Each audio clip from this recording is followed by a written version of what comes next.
So, good afternoon. Welcome to Woodworking Wisdom. We're back in again.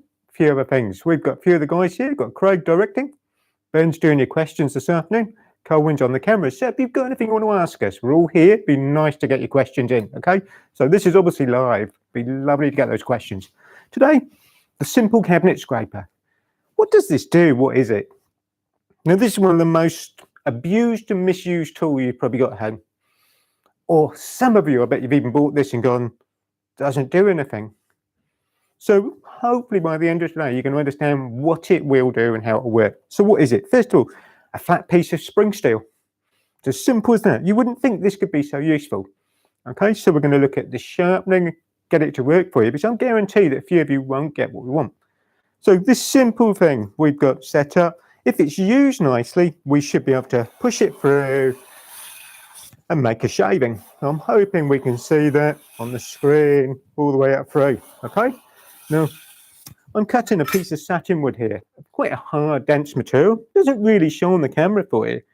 Grain direction, I think we're just going to run right over to the other camera, over to here. Hopefully we'll be able to see on here a little bit more, turn it round. Very mottled grain down through here, quite a beautiful figure. This side, the grain's coming out. We've actually cut against those grain fibres.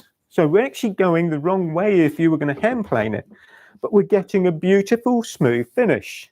If you did this with a hand plane and you go the wrong way, you get that tear out, that abuse, if you like. This will give you a better finish. The other advantage, going to save you money this afternoon, you won't buy as much abrasive paper.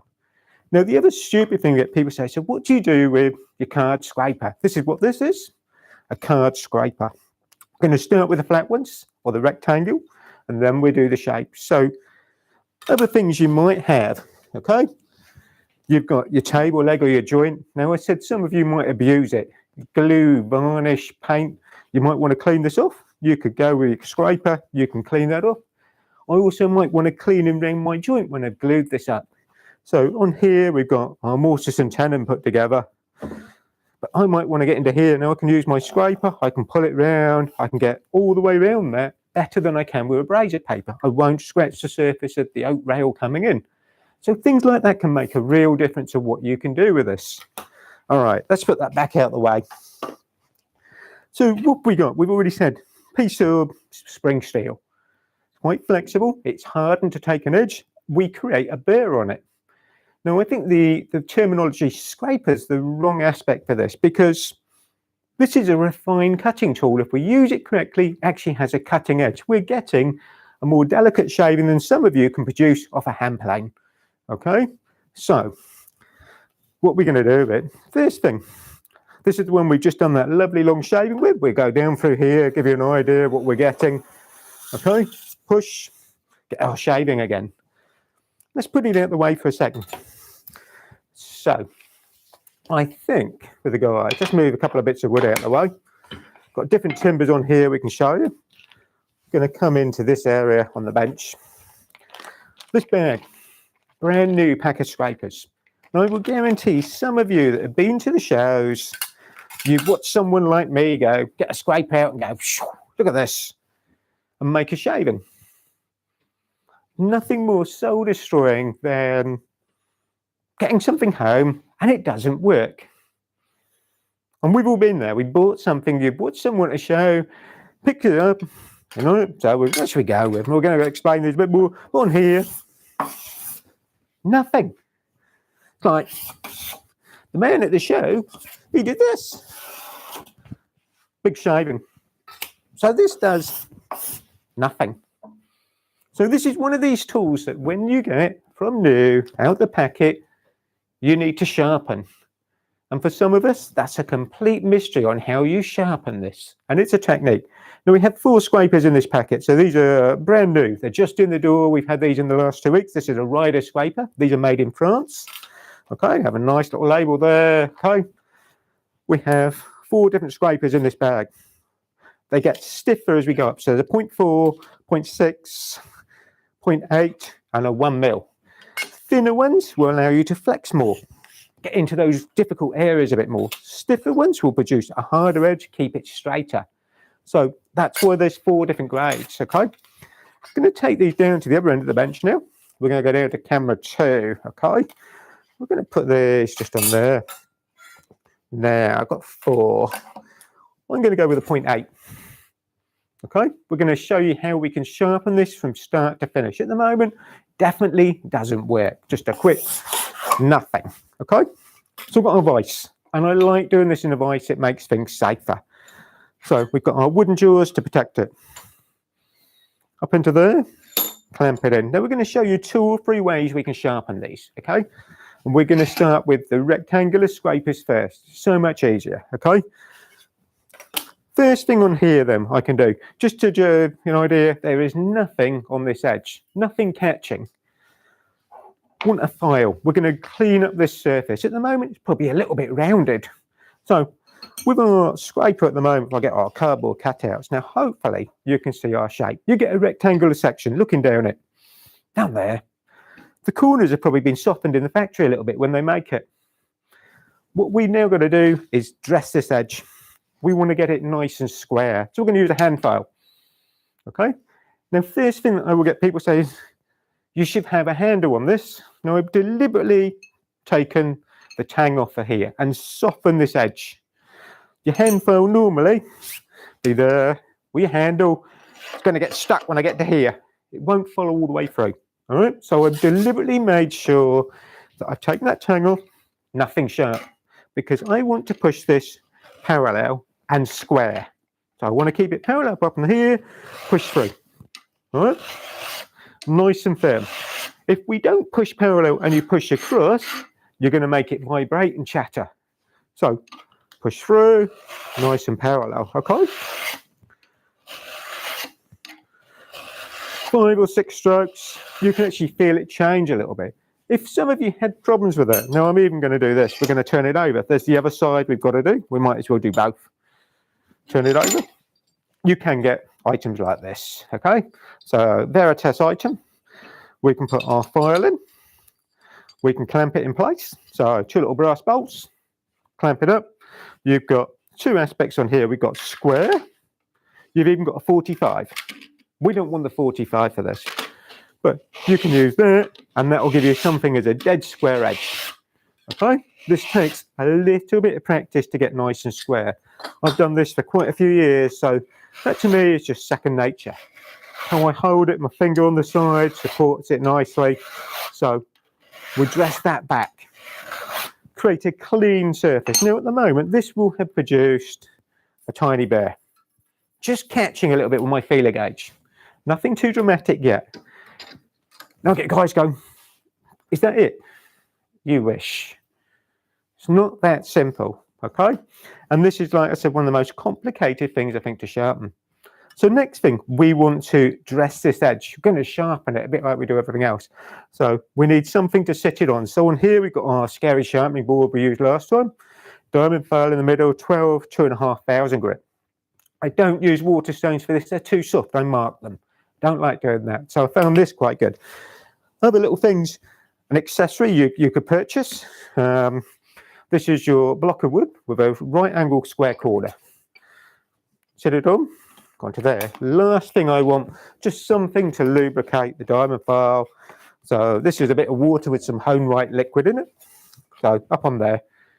This will give me a nice square edge. Now I've started 240 grit. It's a little bit coarse, but we're just going to jump up in a second. Going to turn that over. Okay. Going to move it over on the diamond file a bit. Now the block of wood, let's turn around to that camera just a little bit, keeps you nice and square. Takes the guesswork. If you're trying to do this, you're all over the place. So nice and square on that edge. Back and forwards. What are we really doing now? We're dressing out the file marks, the teeth marks. On the file, I used a smooth cut file. Okay, so not too aggressive. To there. So we've done our 250 or 200 grit. This is 1200. Quite a jump. Going to move it over. Okay. Dressing this edge nicely. Not too much pressure working across the abrasive so I don't score a mark in it. Back and forwards. going to go 2,500. So the higher we go, the better the edge. Now this is from brand new, okay? So last little bit I need to do, need a little bit of lubricant on there as well. Go flat. Clean up any burr on that edge. Flip it over. And again, okay? So we've done all four. Just going to dry it off a little bit.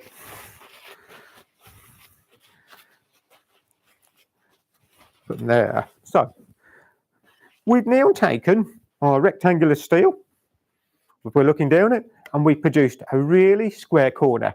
No teeth marks, no burr marks, no little dents in it. So continuous, okay?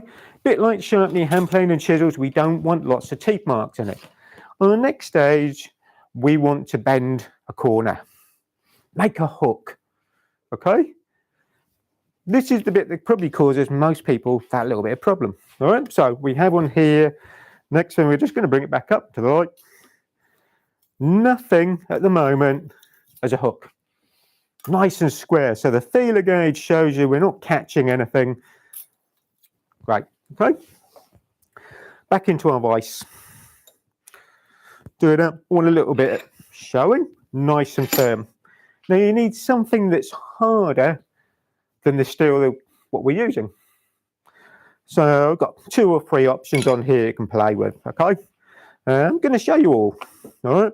Going to repeat this a little bit on certain things. For years I've used this in here. We have a Kirsten Burnisher. This has a hardened steel rod, okay? My dislike when I first started playing with this has a metal ferrule, and I like to have something to kick up against on that edge. So we turned a little nylon wheel to go on it. You could have a piece of wood. I've also then put a little bit of angle on this, about a 5-degree drop. Not too apparent on the camera, but that allows me to rest it on the side of the scraper and create an angle for the hook. We don't want too much edge. So from there, going to push along nice and firm, okay? 2 or 3 swipes.